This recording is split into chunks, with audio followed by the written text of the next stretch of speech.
over the last several years, I'd say maybe 5, 6 years, perhaps even more, I found myself being emailed a lot, or even just in person, being asked by people all sorts of questions about psychotherapy. And the questions range from, could I talk to you a little bit about my therapist? I don't know if my therapist is good. How do I figure that out? I don't know if I like my therapist. Could you help me find a better therapist? How do I assess the quality of a psychotherapist?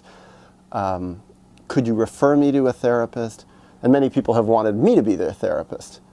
As it happens, I actually haven't even been a therapist for the last 4 years. I closed my practice at the beginning of 2010. But I was a therapist before that for a little over 10 years and learned a lot about the field. And in the course of my work also met a ton of psychotherapists and also had the very interesting experience of talking with a lot of my clients who I worked with about their past psychotherapists. And one other way that I gained a lot of experience about psychotherapy was I've been in therapy a few times myself. And so I feel like I have a pretty broad range of knowledge about the field. And in general, I'd say I'm fairly critical of it. Not entirely of psychotherapy, but pretty strongly critical in general. So thought it might be worthwhile to try to put some of these ideas into the spoken word and see what comes out. When someone says, I think I need psychotherapy, could you refer me to a therapist? I'm often very hesitant to do it. And the first thing is, I don't necessarily believe that anybody needs psychotherapy. That's been something that's been really important for me personally and watching others, that often people say to other people, oh, you need psychotherapy, and often people can start to believe it themselves, I must need therapy. But I think the real thing people need is they need to grow. They need to evolve. They need to heal their ancient traumas. They need to work through whatever issues they're going through. They need to often share their ideas with other people and have a sense of connection. And sometimes psychotherapy can be helpful with that, but it's certainly by no means the only option. And often psychotherapy doesn't even help with that. The main reason, I think, is because most psychotherapists, in my opinion, are just not that good. And I think something that the psychotherapy field, the psychology field, has tried to portray itself as is as scientific. And what I've come to realize over time is it's not really scientific. You can apply the scientific method to a lot of the things about psychotherapy, but it's not really a hard science at all. I mean, in university, I studied biology, and biology even gets criticized for not really even being the hardest of sciences. It's not like physics or math or chemistry, but psychology is even a step beyond. So what are psychotherapists then, if they're not scientists? And the two ways I would frame my answer to that is, first, that psychotherapists are healers, and second, they're artists. And both of those things require some deep innate talent. There's a skill level that can come with it. You can get better at it or get worse at it. As many, I think, psychotherapists do, they get worse as they grow in time, or don't grow in time. But I think it's like when I think of painters, it's like there's some painters that just have a brilliant talent and they can improve at that talent, and then there's some painters that just don't have much talent. It's sort of an irony. I see walking around the streets of New York City where I live, often I see discarded art on the street, and probably about 99% of the art I see discarded on the street, just literally thrown out on the street for the garbage men to take away, is student art. It's art by people who don't have an incredible amount of talent. They're just sort of practicing, but it's kind of mushy. And it's kind of how I think of most psychotherapists. They're really not actually even students in the best sense of the word. They're just not very good. And so for that reason, I'm very, very hesitant to refer people to a therapist, because therapists have so much power, just inherent in the role of psychotherapy, in the privacy of it, in the intimacy of the relationship, and the fact that the therapist doesn't necessarily reveal as much about themselves as the client does, and that the client is paying the person money. It sets up a really strong power dynamic. And the result of that is the therapist has a lot of power. That power can be used to help somebody heal, or it could really hurt people. And I've seen a fair amount of both. And I would say in my personal experience, I got a lot out of therapy, but not from the therapists, but from just learning about the experience. And a lot of it for me was later as a therapist, I learned what not to do with people. And so I think that in and of itself was valuable, because even very negative experiences, and I would say my psychotherapy experiences in general were very negative. They themselves didn't catalyze growth, but I made use of them. They were negative, and I didn't walk away from my relationships with my therapists saying, I respect that therapist. That person really helped me grow. It's like I got that in many other ways, primarily through self-therapy. And ultimately that, again, brings up the question of what is the point of psychotherapy?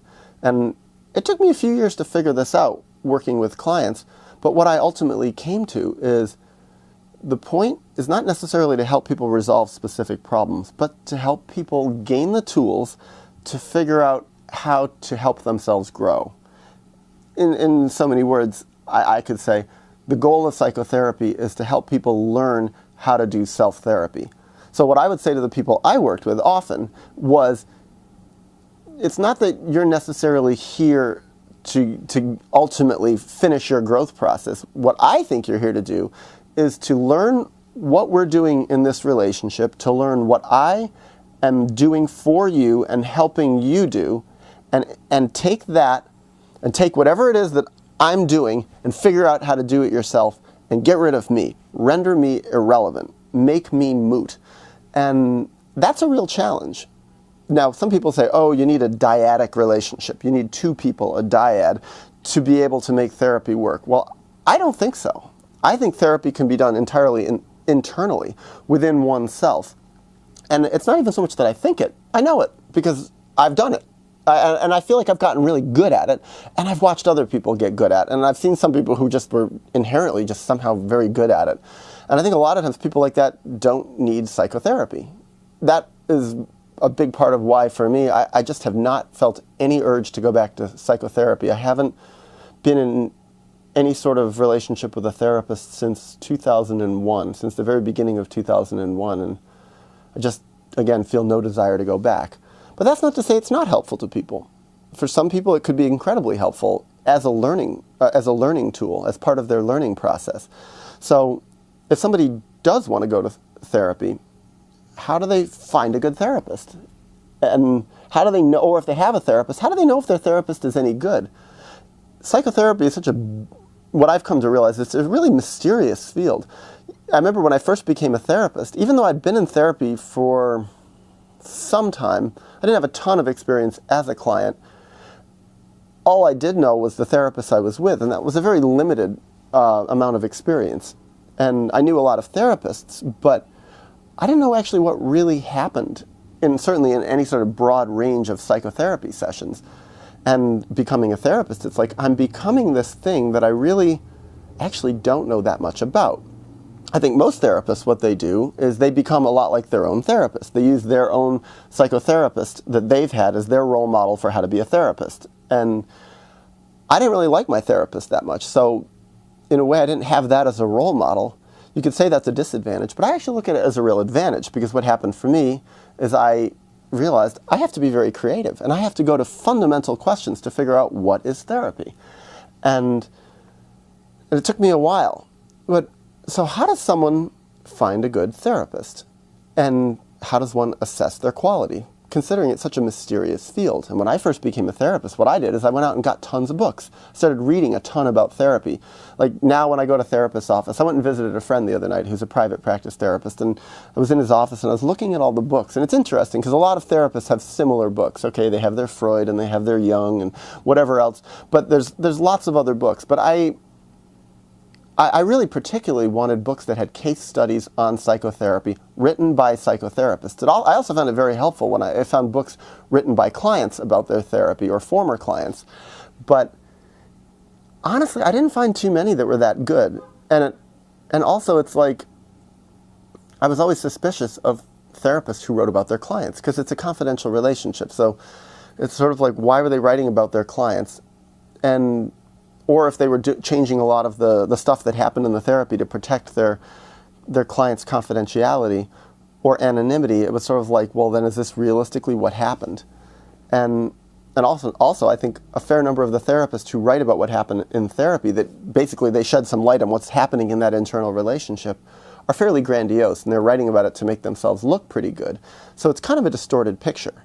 So in a way, it's like a lot of the knowledge I collected was trying to filter out that grandiosity. But at first, it kind of helped, I guess, to read about it. I read books like, I read Irving Yalom's stuff, and, I did try reading Freud. I couldn't get anything out of it. I was like, I don't think he was that good of a therapist, to be honest. But most of these people, I just really questioned if they were any good. So what would I tell someone who wants to find a therapist? The first thing is, let's say they want a referral from me, because I get asked for referrals all the time, all around the world. Sometimes the person who emails me is kind of lucky, and often it helps if they're in sort of a major world city, because there tend to be more therapists there, and for more therapists you can get a pool, you can pick better ones. But often it's like, I just simply don't have anybody. And something I've learned is I really don't like to refer anyone to a therapist unless I feel they're really, really excellent. Like, I don't want to refer to mediocre therapists, and I think most therapists are, at best, kind of mediocre. Something else that I've realized is psychotherapy, certainly psychiatry, tries to model itself after the medical profession, which, okay, psychiatry really I don't think is medical, but a lot of the medical field is basically kind of scientific. So, and what I found is let's say if you have cancer and you go to an oncologist for your cancer, you can kind of assume they have a certain level of quality. So most cancer doctors are pretty good, and then there's a small percentage that might be fantastically excellent, just a step above, and there's probably a fairly small percentage that are pretty bad, but mostly it's kind of like on a curve. Most of them are pretty good. Well, I don't find the same in the psychotherapy field. What I find is most are pretty bad, some are kind of mediocre, and then there's a small number that are really good. And I feel like I don't want to, and I'll say this to people, I just don't want to refer unless I know I'm referring to someone who's really excellent. And there's just not a lot. A handful that I know that I really have confidence in. And yes, there are some therapists, I think, who could be really excellent with certain type of people, certain type of issues, and maybe not others. But there's also a part of me that feels a really good psychotherapist should basically be able to work with anybody, any kind of problem. Because the real problems that people have are human problems. They're all kind of trauma-based. So they just play out in different ways. I think a lot of therapists like to focus on different manifestations of trauma-based problems, but to me, I think like a really good therapist is going to get to the root of the trauma, and however it plays out, it's not as important it's not as important as what really happened to cause the problems. So a good therapist is going to have a great understanding of trauma, be very, very trauma sensitive, also be very, very respectful of someone's childhood experiences, very curious about their childhood experiences also, because most of the stuff that people have as problems, I could even go so far as to say, basically, at some level, all of the problems that people really have in life fundamentally come from their childhood experience, because that defined them as a person and sort of guided them on their life path. Yes, of course, people can have problems that play out in all sorts of adult ways, but ultimately, it's the childhood stuff. So for me to really feel confident about a therapist, it's like I want to know that they really get this childhood stuff and are really interested in it. And what's surprising is a lot of therapists, sometimes even whole schools of therapy, just aren't interested in childhood stuff. And what's sad also is I've seen a lot of clients talk to, certainly no lack of people, who say, I don't want to go to therapy to deal with my childhood stuff. That happened, that's over. I want to deal with the here and now. And to some degree, yes, you could say there's some validity to it, because I certainly worked with a lot of people where they got a lot of mileage out of really dealing with the here and now. And even in my own personal self-therapy, a lot of my growth process is in the here and now. But I think the most important thing is that, for me, is to really understand, yes, the here and now, but what created the here and now. And that's really understanding history, understanding a person's history, understanding where they came from, what happened to them, what guided their life. How do you figure out if your therapist is any good? So let's say I don't have a good referral, because I'd say, 95% of the time when someone gets in touch with me or emails me wanting a referral, I say, I honestly don't have anybody. It's not like, oh, look on your insurance panel, or look in the yellow pages of the phone book, or just get a referral from some friend. It's like, chances are the therapist is not going to be that good. So how do you figure that out? How do you assess that? I think what a lot of people do is they look at surface things about the therapist. One easy thing to do is to say, how old is the therapist? And the general idea that I think most people have is an older therapist is going to be wiser and more experienced and thus a better therapist. And a younger therapist is going to be less experienced, know less, be a less quality therapist. In some ways, this may be true. Okay, in general, let's say older people have more life experience. There's that old thing about, oh, white hair. White hair is like a real key. It helps. And it's sort of an indicator of a better therapist. But that's silly, because I think one thing is a lot of older people are just stagnant. They stopped growing. They stagnated a long time ago. And as therapists, they just learned patterns. They learned basically simple patterns for dealing with problems, but they're not really engaging the most creative part of themselves in the therapy work. And often, they're not even engaging that really creative part in their own lives. They're kind of dead. They're stuck. And that tends often to be a lot of therapists who are older. They just kind of gave up in their own lives, and they're not very good therapists, and they're good to avoid. Doesn't necessarily mean it's true, because I know some older therapists who are extremely creative and really insightful and very artistic and gifted as therapists. I also know some younger therapists who are fairly stagnant. They died a long time ago emotionally. They may only be 30 years old, but they're very much following patterns. They're not really thinking for themselves. They're not very creative. So I don't think age is by any means a good indicator. But yes, I think life experience is important. I would want a therapist who has a fair amount of life experience. But on the other hand, you could get someone who's 25 years old who has a lot of life experience. And I've seen that just in my travels in the world and meeting people. Sometimes I meet people who are in their early to mid-20s who they just have a lot of insight. And also, if someone is 25 years old, you could say, oh, they're very young. How could they have a lot of life experience? But a really open-minded, creative person can pack a huge amount of life experience into a fairly short time. And also, 25 years is 25 years of being alive on Earth.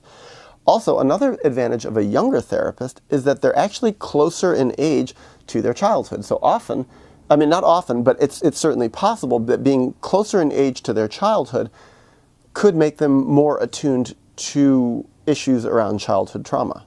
Often the case, but sometimes not. And sometimes older people are just more distant from their childhood experience. So that could be one plus for younger people. But again, I don't think age is really the key. Because when I think about when I really refer to therapists and have seen their quality, it's not contingent on their age. It's contingent on some other thing in their creativity, in their spirit, and their just general sense of aliveness, in their fighting for themselves. And the therapist who really fights for himself or herself and is very creative and alive is inevitably going to transfer that into their therapy relationship. So that would be one thing. One thing it's kind of silly, but it's sort of or maybe it sounds cliche, but something I find is I just think the better therapist, and one could argue it back, but I'll give my arguments in a minute, why I don't think the arguments back are true, that in general, the therapists that I just like better as people, I just find them more likable, I think are just better therapists. Now one could say, oh, maybe that's just because I like them better, I think they're better, but it has nothing to do with their inherent quality as a therapist. But I would also say, well, I don't know. I think it's just like, who do I like? I like people who are more alive. I like people who are more free. I like people who are more open-minded, who are more creative, who are more courageous, who take challenges better. I just inherently am drawn to that kind of personality. And I think that kind of personality is just a better therapist. They're people who are thinking really outside the box. And so, in general, I'm not drawn to a huge number of people. It is interesting that a decent number of people who are closer to me in my life actually are therapists or counselors or coaches or something like that.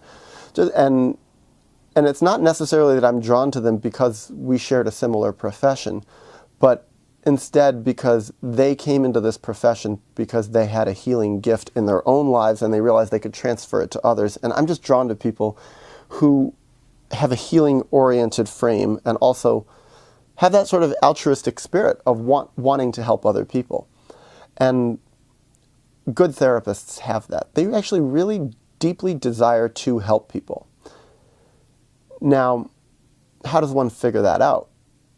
If, let's say, you're a client in psychotherapy and you're wondering, is my therapist any good or not? Is my therapist one of these really wildly creative, alive people? And I think for many people it can be hard to tell. I think a lot of people who end up going into psychotherapy, especially early on, are kind of depressed or very shut down in various ways themselves and don't necessarily, or just kind of inexperienced with dealing with being open about healing in some ways. And so it can be hard to assess, like, how do you figure out if someone else is alive and really growing and spirited and creative and really there for you? How do you know this? Especially in a psychotherapy field where you're supposed to go in there and just talk all about yourself. And not, if you're supposed to talk about yourself, how are you supposed to figure out how the other person is if they're just sitting there? Well, one thing is, I challenge that idea that you're supposed to just go into therapy and talk about yourself. I'd say, if you really, and this is a lot of what I would say to people and do say to people when they email me, is my therapist good or not? How do I figure it out? I'd be like, ask them. Ask them questions. Why are you asking me? It's like, yeah, you can ask me, but I'd just say, I put it back on you. You go and ask them. It's like, that's something that I've come to. I have a great respect for the clients I had who came in and just grilled me, asked me tons and tons and tons and tons of questions, personal questions, asked me questions about my philosophy, asked me questions about my conception of psychology, asked me questions very quickly. What do you think of me? They would ask me. What do you think about my problems? What do you think would be best to help me? They would sometimes read my website and grill me on it. Ask me lots of, why did you say this? When you say this, do you think that applies to me? Do you think I'm a bad parent? Do you think my parents are screwed up? Do you think I should leave my parents? It's like, and really put hard questions to me. I think that's a very good, quick way, well, not necessarily quick because it takes a while sometimes, but a good, certainly a great way to figure out the quality of your therapist is to ask them and see what they say. It's kind of like that old statement, question authority. But I like my addition to it is question authority. And if they really deserve having any sort of authority, they're going to answer you, and they're going to answer you in a really respectful, good way. And I think the way that a therapist answers is going to tell you a lot about them, and also the way you feel when they answer. Like, for me, if I'm going to question a therapist, and they're going to answer me in a way that leaves me feeling like, that answer didn't really sit right with me, or I feel, or if they disrespected me, or they gave an answer that was weird or bizarre, or I just felt kind of icky, or maybe I felt judged for even asking it. Those are generally pretty bad signs about the quality of the psychotherapist. Now, that doesn't mean that they're necessarily going to answer the way you want. Maybe they'll answer in a way that makes you uncomfortable. Maybe it leaves you thinking, or maybe it's just like, maybe even it can be annoying. But I think it takes a while sometimes to process their responses. But just the process of asking them a lot of questions can be very, very useful to get down to the bottom line about their quality. Something that I also found as a person who's received a lot of these emails from people about assessing the quality of their therapist is they would ask me, or they would say stuff like, I do this and my therapist responds in this way that makes me feel kind of weird and uncomfortable. What do you think about that? They want my feedback. It's almost like they're emailing me as a consultant, like, they're having bad feelings about this, and they want me to give my feedback on it. In a way, they're asking me sort of as a therapist, like a second therapist, like a second opinion. And one thing I've found, it's not necessarily always true, but I found it's often true, is that when people send me these questions about their discomfort with their therapist, things that they maybe don't feel comfortable asking their therapist, or maybe they've tried and didn't get good responses, just the fact that they're reaching out to me and feeling that real discomfort with their therapist and asking me what do I think, like looking for that kind of mirroring, saying, it sounds like your therapist is kind of screwed up. Just the fact that they're asking me is usually a pretty bad sign for their therapy. And I think it's very hard, and I personally experienced this myself in therapy, is that the way that psychotherapy is often set up, the way the structure of the relationship is set up, it often makes it very difficult for the client to really challenge and criticize their therapist and walk away feeling self-esteem and feeling like they can trust their own point of view. Because often the way that the therapy is set up and the way the psychology field is set up is that when a person goes to therapy, they're going to an expert who knows the answers. And the person who is not the expert, who is naive, who doesn't really know that much, is asking this expert. And the expert is saying, this is the answer. And the person who's asking says, I don't know the answer, please tell me the answer. And so what happens is when the person starts criticizing the therapist and saying, listen, I don't think you're very good, I don't like it when you do this, you make me uncomfortable, or I really question this or this or this that you're doing, the therapist who is positioned as an expert says, no, you're wrong. That's not true. And it can leave the person feeling very insecure. And often people get trapped in psychotherapy relationships. They don't know how to break out of their relationship with their therapist. And so they often, I've seen this, and it happened to me too, they want their therapist's approval for having criticisms of the therapist.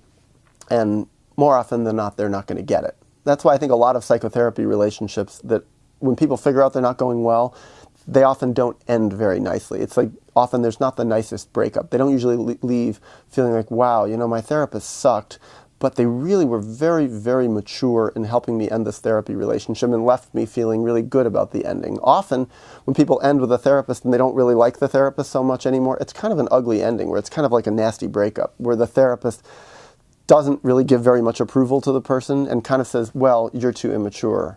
You're not ready for this kind of psychotherapy, or you have your own personal blocks, and they do a lot of it's your problem, it's your problem. And I think the therapists do that to protect themselves, because the therapist feeling in that position of expert doesn't want to feel like they don't know what they're doing. They've defined their identity in this professional sense, and they're not going to be very vulnerable. So that's another thing that I've seen about good therapists. Two qualities that I see that are pretty related are good therapists, in my experience, have both a vulnerability and a humility. And I like the definition of humility as being teachable. They're open to learn. So the therapist is not coming in as the pooh-bah expert. They're coming in as someone who's participating in a process that they maybe don't know that much about, and they're suspending their judgment, and they're suspending certain areas of their confidence so they can learn about this person they're engaging with. And I think often a humble person gives off a certain energy, and it's a special energy that often the best psychotherapists don't necessarily come across as the most dogmatic experts. Now the vulnerability is a word also that gets a bad rap, because vulnerability, oh, I'm vulnerable, I can't handle anything. I think there's actually a lot of strength in real vulnerability, and that's an openness and a sensitivity and a willingness to be wrong and a willingness to put your heart out there. For a therapist, it could be a willingness to really love somebody and to cry sometimes, maybe, if it's right, and to admit mistakes, to admit unsureness, to be embarrassed, to say, I screwed up and I don't think I was right when I said that, or what I said last week has really bothered me. I think good therapists are much more willing to do that. And that to me is that vulnerability. And it's very connected to humility. I think maybe they're even kind of the same thing. And I think often that's harder for young, new therapists who are brand new, because they're already feeling a lot of insecurity about their role as therapists. They don't necessarily know what they're doing, they're new, and so a lot of them defend against that newness by being super confident, super sticking to the dogma, super saying, I follow this school of thought, I am a Freudian therapist, I am a Carl Rogers, I'm a Rogerian therapist who follows person-centered work. I'm a Jungian. I'm this. I do CBT, and they stick with that, and they stick with the dogma that their school of therapy is right, and they are a qualified practitioner of this school, and they're right. And there's not a lot of room for humility or vulnerability in that, especially with their clients. Maybe when they go to whatever training program they're going to, or they go to their supervisors, sometimes they could be a bit more vulnerable, but often not with their clients. And I've seen that in the therapy field a lot, that a lot of therapists, from what I've heard and observed, with their clients are just not that vulnerable. They don't admit their fears and their errors. And I think a lot of therapists The more honest they are, the more unsure, insecure, and vulnerable they are. Now, I think a lot of really bad therapists are extremely confident. It's kind of like cult leaders. They just know what they're doing is right, they're very sure about it, and they're not really questioning themselves. And as a result of that, if they're actually way off on some things, and most of them are pretty far off on a lot of things, they're not questioning themselves, and that makes them pretty dangerous. It's kind of like parents in that way. Parents, it's pretty easy for a parent, especially after they've had 1 or 2 kids, or after their kids start getting to a certain point, they become very, very confident in their role as parent. They've become very rigid in their role. They know what's right. They've read parenting books. And anything that the child does that doesn't please them, they can blame the child. They can keep themselves as the confident one. Well, my child's flipping out, and he's having temper tantrums at 2 years old. Well, he's just going through the terrible twos. That's what 2-year-olds do. Or my child's a teenager and is doing all this crazy stuff and acting out and drinking too much and being promiscuous or dressing funny or listening to horrible music and being really nasty and rebellious. Well, that's just teenage rebellion. That's what teenagers do.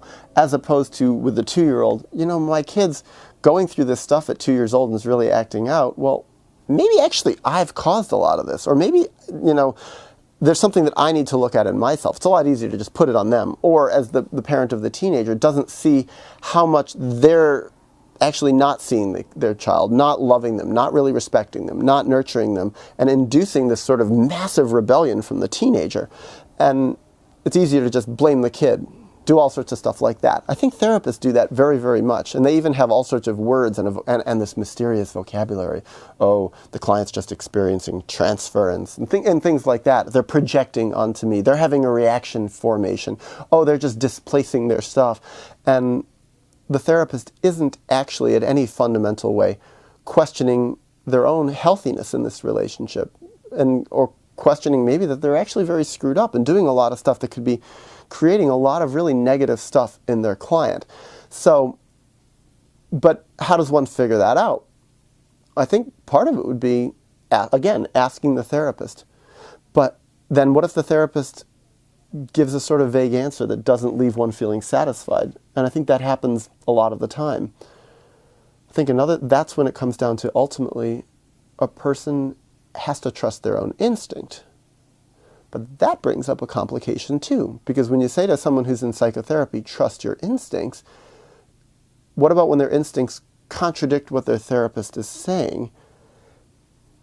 One thing that often brings people into psychotherapy in the first place is that they don't trust their instincts that well. And traumatized people often have a very hard time in various ways trusting their own instincts, because their instincts got beaten down. Their trauma actually forced them as a reaction to not having to feel so much pain. They had to bury a lot of that stuff. So it's very hard for people often to trust their instincts in psychotherapy. Now, some people do it. I've seen a lot of obvious cases that are like the therapist is overtly horrible, especially when I was working in public mental health clinics, that there were sometimes therapists who were just straight out horrible, like extremely bad. And sometimes you get a client who would get placed with this therapist, get assigned to them, and the client was just actually far more mature than the therapist. And the client would go, oh my God, I can't work with that person. And they would sometimes quit after 1 session or 2 or 3 sessions maybe. They just say, I can't work with that person. I don't know why that person's a therapist. They're obviously more disturbed than I am. And most of the time, it'd be like, yeah, it's true. I had people who would sometimes get referred to me after like this horrible therapist, and they would tell me this about the therapist, and I'd say, well, probably not supposed to talk bad about my colleague, but oh well, I really don't care, because I feel like you're my client and I'm here to work for you. I'm not here to protect my field and my bad colleagues. That therapist was horrible. You got bad luck. But also really good for you for trusting your instinct and getting out. But those are really extreme, obvious cases. What about if someone's really going through a major personal internal crisis and they're going to therapy to deal with their crisis, and inherent in their crisis is they feel extremely vulnerable, confused, lost, unsure of themselves, very emotional, maybe self-hating, maybe even suicidal, maybe even they're having experiences that are so extreme that they would be called psychotic or something like this. How is such a person supposed to trust their instinct that a therapist is not very good, especially, let's say, if the therapist presents fairly well. They're dressed nicely, they have a nice shirt and tie on, they've got a fancy office, they charge a lot of money, they have good credentials, they've got a good degree, they're older, they're well groomed. It can be very hard to say, wait a second, this person sucks. Where maybe I, from a distance, and having heard a lot about this therapist and being in the field and also just spending so many thousands or tens of thousands of hours working in the field and thinking about therapy, I could say confidently, yeah, that therapist looks the part, charges the money, has the great degree, has the training, but they're the fucking pits. Whereas the person who's in the vulnerable position, who is in the less powerful position, who is really vulnerable, might have a very, very hard time figuring it out. One recommendation there, I would say, is do your own self-therapy simultaneously. Journal about this. Journal about how you feel. Put down all your own fears on paper. And even for anybody, I think it's a good idea. If you're in therapy, also simultaneously do your own self-therapy. And make your own self-therapy the most important thing in your therapeutic process. And have your psychotherapy just be one adjunct part of your own self-therapy. I think that's really important. And what that requires, though, is the person who's going for help has to take the lead in their own process of healing. And that just means you have to have a lot of motivation. It's a lot of work to do it. And I think a lot of people, well, from what I've observed, like that's, I think what I did, I didn't even realize I was doing it when I was in therapy, but I've always felt my self-therapy process comes first. But in some ways I may be kind of unusual because I just had a super intense passion to heal and to know myself. And I think other people's passion goes in other directions. And so a lot of people want their therapy, in their psychotherapy with a therapist, to be the primary thing in their healing process. I saw that with clients a lot. They would come to therapy once a week, and often they wouldn't put a huge amount of energy into thinking about their internal healing process and their self-therapy process during the week. And sometimes it would be like they would come in and had not processed stuff in the week that they were outside of the therapy office. I always encouraged people to do it. And for me as a therapist, it was most exciting to work with people who were really engaged in their own self-therapy process, because then I felt it lowered that power dynamic and I felt like I had a real equal. And I felt there I was part of a team where I had someone who was not just meeting me halfway, but was using me the best way they could. Because I feel it's wonderful when people can use a psychotherapist for their growth process, as opposed to expect their therapist to do a lot of the processing and work for them. But another way that someone can assess the quality of their therapist is to get outside opinions. People can ask their friends. People can ask, maybe they could even go to another therapist and bounce it off someone, reach out to other people who might know better. But the problem is, a lot of people who end up going to psychotherapy, by the time they're in therapy, they've kind of tapped out their friendships in this deep way. Their friends maybe don't want to hear this stuff, or maybe even their family members don't want to hear this. They don't want to hear about that deep internal stuff. And so a lot of times they're very alone in their psychotherapy process, and there may not be anybody to bounce these ideas off of. In that case, I would say, if there's nobody to really bounce these ideas off of, if you can't really figure out if your therapist is good or not, then sometimes the only answer is to engage more deeply in self-therapy, to ask oneself the question, to somehow create or foment some sort of inner dialogue with oneself. I think the easiest way, at least for many people, and certainly for myself, has been to journal.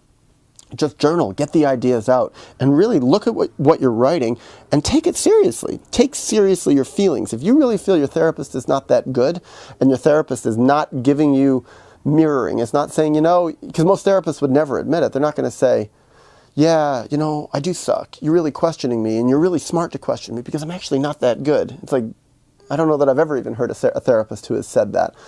It's like, that's the kind of thing that a person has to come to on their own. Another thing is a person can leave therapy for a while, see how they feel for a few weeks or a month or 2 months or 3 months without therapy, and then maybe go back and try it again with a new, fresh set of eyes. There are some basic things that I think can separate good and bad therapists. One is the whole question of medication. My experience, when therapists start suggesting that people try medication or recommend it or suggest that they go to a psychiatrist, it's pretty much a sign that the therapist is not very good. Why is that? It's Because a really good therapist can help a person work out their emotional problems and doesn't say, go outside and take some external substance which is going to change you. It's like, aside from the fact that the medications have all sorts of dangers and nasty side effects and things like that, it's like a good therapist can help someone find confidence from their self within. They don't need to necessarily refer someone outside to something else. But I think, on the other hand, there are things that a therapist can suggest that a person does that can be very useful, like exercise, go out or eat healthier, or maybe don't party so much, don't try so much drugs and alcohol, get a good night's sleep. These are very practical things that a therapist can suggest, but I also think any good friend can suggest this too, and it's just sort of good knowledge about healthy living. But I think when the therapists start pushing the pills and suggesting that, it's a sign very quickly that the therapist doesn't know what they're doing, they're out of their league, they're insecure, they're dealing with something that's over their head, and they want the person to not feel so much, to not behave the way that they're behaving. And a lot of times, from what I've seen, is a lot of therapists themselves are taking psychiatric medication. They're drugged themselves. Now, is it okay to ask the therapist that?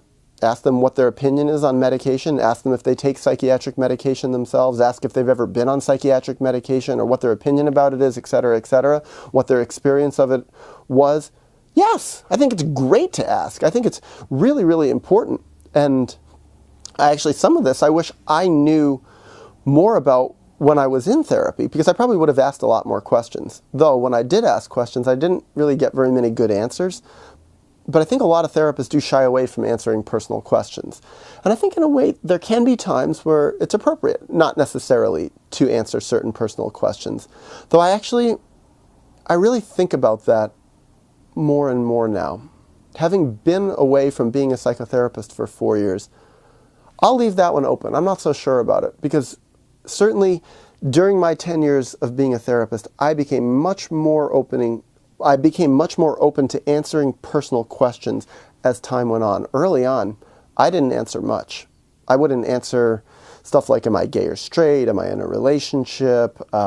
What's my relationship with my parents like? I mean, maybe sometimes I would talk about some of those things, but a lot of it I didn't answer. And part of it was that the people who were training me, my social work program or my supervisors, because I did a lot of years of supervision, that they really pretty strongly encouraged me not to talk about myself, not to share too much personal detail. And also I had psychotherapists who basically shared nothing about themselves.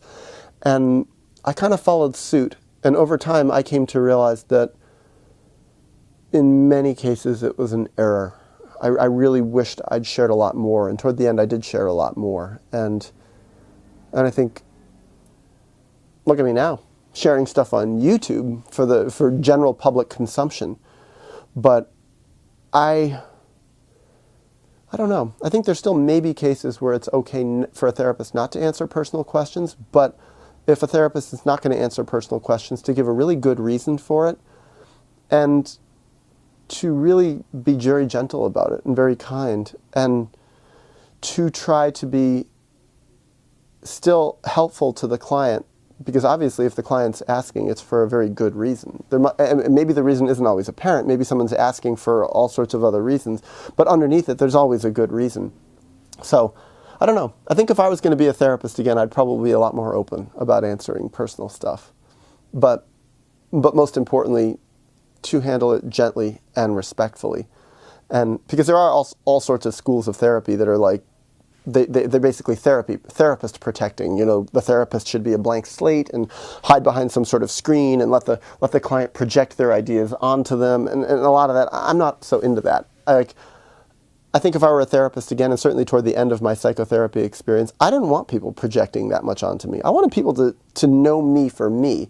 Now, what I always did say, or pretty much certainly during my years of being a therapist and much more toward the end, was I was very open about my feelings and my opinions about all sorts of stuff. And I was very open to giving feedback about what I thought about clients and their situation. And I was willing to give spot assessments at any moment. If someone wanted to know what I thought about them, or thought about them in some situation, or thought about them in some relationship, I would try to be respectful about it and very gentle about it, but be very direct and say it. And so even if early on I wasn't answering personal questions, I was very much there emotionally and present. But even now, I think, like, what do I really have to hide that much? And I think part of it for a lot of therapists who don't share much personal stuff is they feel they're going to lose their boundaries. And maybe they'll lose their sort of power in the therapeutic relationship. And I've thought a lot about that. I think it's one of the things that actually makes therapy really, really special is the boundaries. A therapist isn't a friend.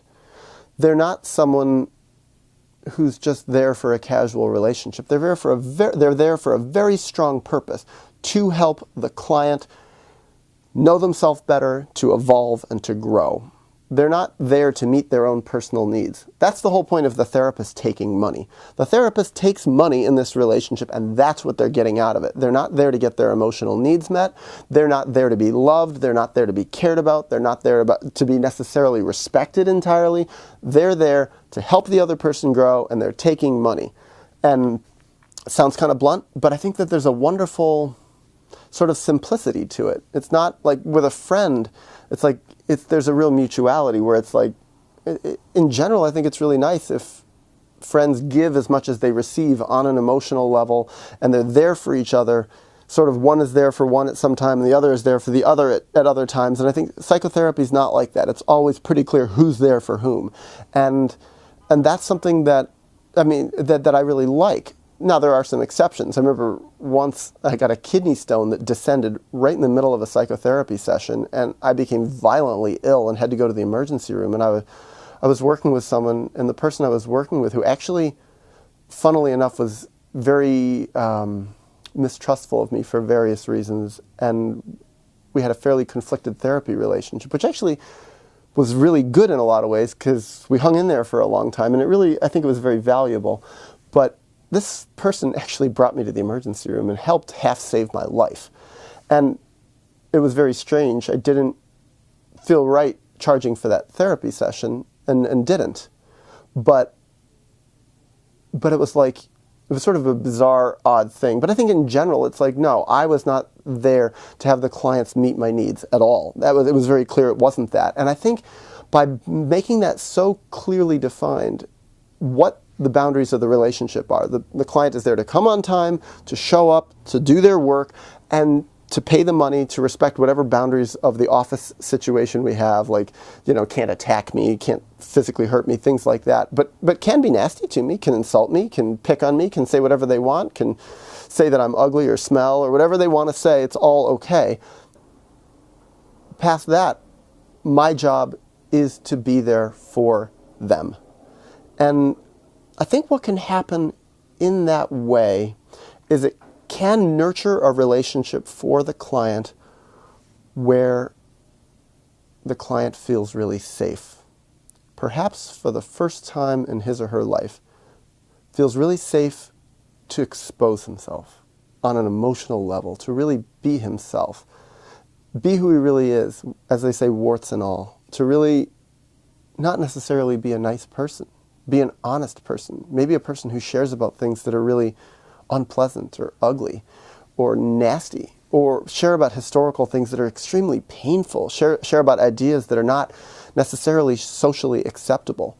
And that's another thing that's beautiful about a psychotherapy relationship, which doesn't necessarily happen almost anywhere else in our lives, is that the psychotherapy relationship is inherently confidential. What happens in there is private. Like, details about the person are not being shared. Details about the therapy. It's a very private, beautiful thing that can happen. And in that privacy, all sorts of special stuff can come out. And that level of safety where it's really like what a good parent-child relationship should have been. That the parent was really fully there, devoted to the child within the parameters of that parent-child relationship. And why do we get traumatized? Because our parents failed us in so many different ways, in ways that they shouldn't have failed us. And they weren't necessarily confidential. They didn't nurture us in the ways that we needed. And so a psychotherapy relationship in some way does replicate a child-parent relationship, but God hopefully does it so much better. And since the client to one degree or another, is paying for this relationship, it should be a great nurturing relationship. That's what they're buying. That's the service that they're buying. Now, here's an interesting thing that I've come to realize over time, hearing about so many psychotherapy relationships, having been in so many from both sides of the fence, that yes, it's a very valuable service that the psychotherapist is providing, but just because the therapist charges more doesn't say anything about the quality of the therapy. And not always true, but as a general rule, I've become fairly confident, no, more than fairly confident, I've become pretty darn confident at saying the less a therapist charges, the better the therapist. In so many cases, the really beautiful, great therapists, they charge the least amount of money that they can get away with charging to actually survive. They're not trying to get rich off of this. And the therapists that charge a lot of money, they're shysters so often. They're just trying to take money. They're trying to get rich off this. They're getting rich off the power of it. And it's very easy for a therapist to fake it and look like they really know what they're doing when they really have no clue and they're not very helpful, but because they have the fancy office and they look the part, they can charge a ton of money. I mean, I've seen therapists that literally charge 10 times more than other therapists. Does that make them 10 times better? More often than not at all. Usually it's quite the opposite. So that's another thing to be aware of for me, is that good therapists, yes, they charge money, but they charge as little as they can afford to charge. Now, another thing is it can be very hard as a therapist to survive, because if you want to really not charge very much money, that means you're going to have to see more clients, but that's a problem, because to really give your heart and soul as a therapist to this job, it's like it takes a huge amount of energy. One thing I heard early on as a therapist, or certainly by the middle of my career, is that a full-time job for a psychotherapist is considered to be doing about 20 client hours a week. Let's say 45-minute sessions. And if you add it all, it's seeing about 20 people a week, 20 sessions a week. That's not even a 40-hour-a-week job, but that's considered full-time for a psychotherapist. If you're going to be really engaged, if you're going to really give it your best and really devote yourself to being helpful to people, 20 sessions a week. Well, most of my career was doing a heck of a lot more than that. In part, I think for a few reasons. One is I was learning so much. It was just so interesting. And also, I really wasn't charging that much. And I realized I had to charge more to be able to make it, to survive, to pay my rent. So let's say I probably over 10 years on average, I probably saw about 30 sessions. I did about 30 sessions a week, so saw about 30 people a week. But that really was too much for me. And to some degree, I kind of burned out. I got physically exhausted. I was kind of sick. I think it was too much trauma. And also, it's like, it's a hard job. It's a really hard job. I think if a therapist is really an artist at it, to really be that emotionally open to people and their traumas. Because it is what I found, that when the therapy goes well, traumas are going to come out. Stuff is going to come out. Painful history is going to come out. Feelings are going to come out. And if the therapist is really going to be engaged in the process, they're going to be feeling a lot of stuff too. They may not necessarily show it, but they're going to be feeling a lot. It's going to affect their sleep. It's going to affect their dreams. It's going to affect what they think about at night. I got told by a lot of supervisors early on in my therapy career, you're not supposed to bring the therapy home with you. When the day is done, you're supposed to go home and have your evening, have your life. And what I realized is they sucked. They sucked as supervisors. They sucked as therapists because they weren't really open. They weren't letting me in. They weren't feeling what I was going through. So how are they supposed to really know what I was going through if they weren't even really feeling it? Our feelings as therapists are one of the main things that allows us to do our work. So I think a good therapist is going to be feeling a huge amount. And if you're going to be feeling a lot of trauma, sitting for 20 hours a week with a lot of trauma that's upwelling, it's exhausting. This is a funny thing that I noticed as a therapist, is that clients would come in, they would have one session a week where they expressed a lot of feelings and a lot of trauma and a lot of stuff came up, and at the end of the session, they would be exhausted. And they would think about that session perhaps all week long and come back a week later and go, whew, I thought about that session all week long, and I'm still exhausted from last week's session, but here we go again. And I'd think, wow, I did 30 sessions in the past week, and maybe that session with that client wasn't even in the top 10 of the most intense for me, and yet for them it was the most intense 45 minutes of their week.